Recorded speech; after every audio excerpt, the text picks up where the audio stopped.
নমস্কাৰ বন্ধুসকল, welcome to my YouTube channel Assam career job. আজি পুনৰ টোটেল ৪,৭৫২টা গ্ৰেড 3 আৰু গ্ৰেড 4 চাকৰি পদ লৈ আনিছোঁ। ইয়াৰ কাৰণে অৰ্হতা মাত্ৰ মেট্ৰিক পাছ হয়, মানে 10 পাছ হ'লেই আপোনালোকে আবেদনসমূহ কৰিব পাৰিব আৰু আবেদনসমূহ নিজৰ মোবাইলৰ পৰাই কৰিব পাৰিব। আৰু যদি ভিডিঅ'টো ভাল পায়, ভিডিঅ'টো লাইক কৰিব, লগতে এনেকুৱা ধৰণৰ ভিডিঅ'সমূহ প্ৰতিদিনে পাই থাকিবৰ বাবে আমাৰ চেনেলটো ছাবস্ক্ৰাইব কৰি দিব পাৰে। আৰু ভিডিঅ'টো আগবঢ়াৰ আগতে আপোনালোকক কৈছোঁ, যদি আপোনালোকে নিজে এপ্লাই কৰিব নোৱাৰে, আমাক কমেণ্ট কৰিলে আমিও আপোনালোকৰ এপ্লাইসমূহ কৰি দিয়া হ'ব। আহক আজি আমি ভিডিঅ'টো আৰম্ভ কৰোঁ। আপোনালোকক মই কৈছোঁ, ৰেল বিভাগৰ সকলো ধৰণৰ ভেকেঞ্চি আহি গ'ল। গ্ৰুপ চি, গ্ৰুপ ডি সকলো ধৰণৰ ভেকেঞ্চি আহি গ'ল। নিৰ্বাচনৰ মাজতে আপোনালোকৰ ভেকেঞ্চিখিনি আহি গ'ল, দেখিব পাৰিছে। ৰেয়াৰ পি এফ ৰিক্ৰুটমেণ্টৰ ফালৰ পৰা ৪,৬০০ ছাব ইন্সপেক্টৰ কনষ্টেবল, মানে 10 পাছৰ কাৰণে ভেকেঞ্চি আহি গ'ল। গ্ৰুপ চি, গ্ৰুপ ডি কি ভেকেঞ্চি আছে, অৰ্হতা কিমান হয়, সকলোখিনি কথা এই ভিডিঅ' যুগত ডিছকাছ কৰা হ'ব। সেইকাৰণে আপোনালোকে ভিডিঅ'টো শেষলৈকে চাই থাকিব। ইয়াত আপোনালোকে দেখিব পাৰিছে ভেকেঞ্চিখিনি RRB, RPF ৰিক্ৰুটমেণ্ট দেখিব পাৰিছে।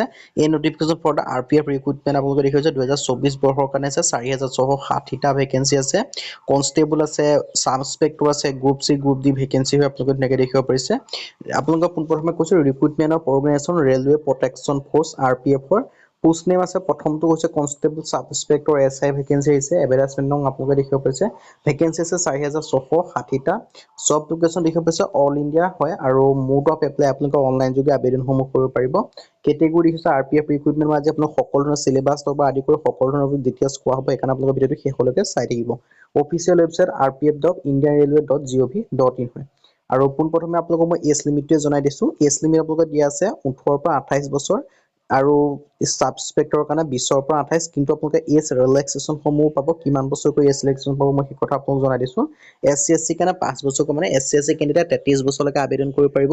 OBC কেণ্ডিডেট 3 বছৰ 31 বছৰলৈকে আবেদনসমূহ কৰি ল'ব পাৰিব। আৰু ভেকেঞ্চি ডিটেইলছখিনি মই আপোনালোকক জনাই দিছোঁ। কনষ্টেবলৰ কাৰণে আছে 4,208টা। কোৱালিফিকেশ্যন বিচাৰিছে মাত্ৰ 10 পাছ। এইটো আপোনালোকৰ এটা বৃহৎ সুযোগ হয়। 10 পাছ যিসকলে কৰিছে সকলোৱে এপ্লাই কৰিব পাৰিব, ৰেল বিভাগত চাকৰি কৰিব পাৰিব।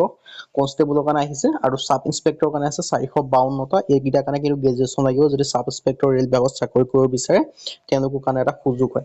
RPF কনষ্টেবল পোনপ্ৰথমে আপোনালোকে ছাব ইন্সপেক্টৰৰ যিটো পে স্কেল হয়, দৰমহা কিমান কৰি দিব চেলাৰী, তাৰ সম্পৰ্কে আলোচনা কৰিছোঁ। কনষ্টেবলত দিয়া হ'ব 21,700 টকা প্লাছ এলাউন্সবিলাক দিয়া হ'ব, DA, FA এইবিলাক যিখিনি হয় সকলোখিনি পাব। আৰু লগতে আপোনালোকৰ লেভেল 3 CPCত আপোনালোকৰ মেট্ৰিক জব হয়।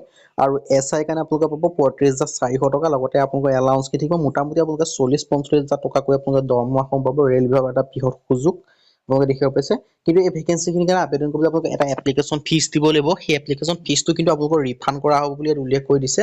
যিমানটো টকা দি আপোনালোকে এক্সামটো দিয়াৰ পিছত সেই টকা আপোনালোকৰ বেংক একাউণ্ট যোগে ক্ৰেডিট কৰি দিব। কাৰণ আপোনালোকে এপ্লাই কৰোঁতে বেংক একাউণ্টটো ইয়াত লৈ লয়, সেই বেংক একাউণ্ট যোগে আপোনালোকৰ পে'মেণ্টসমূহ ৰিফাণ্ড কৰি দিয়া হ'ব। ইয়াত আপোনালোকে দেখিব যে এপ্লিকেশ্যন ফিজ জেনেৰেল আৰু OBC মেল কেণ্ডিডেটৰ কাৰণে 500 টকা, SC/SC EGM female minority EWS কেণ্ডিডেটৰ কাৰণে 250 টকাকৈ দিব লাগিব। আৰু চিলেকশ্যন প্ৰচেছসমূহ দেখিব পাইছে। RPF কনষ্টেবল ছাব ইন্সপেক্টৰৰ কাৰণে দেখিব পাইছে প্ৰথম আপোনালোকৰ CBT এক্সাম হ'ব, computer based text exam, written exam. তাৰপিছত আপোনালোকৰ ফিজিকেল ইফিচিয়েঞ্চি হ'ব, পেড হ'ব, আৰু PMT হ'ব, ফিজিকেল মেজাৰমেণ্ট টেষ্ট। তাৰপিছত আপোনালোকৰ হ'ব ডকুমেণ্টছ ভেৰিফিকেশ্যন, ডকুমেণ্টছ চেক কৰিব, তাৰপৰা মেডিকেল চাব, মেডিকেল চোৱাৰ পিছত ডাইৰেক্ট আপোনালোকৰ চাকৰি হৈ যাব। আৰু এপ্লাই ষ্টাৰ্ট হৈছে 15 এপ্ৰিলৰ পৰা, আৰু লাষ্ট ডেট দি আছে 14 মে পৰ্যন্ত আপোনালোকে আবেদনসমূহ কৰি ল'ব পাৰিব।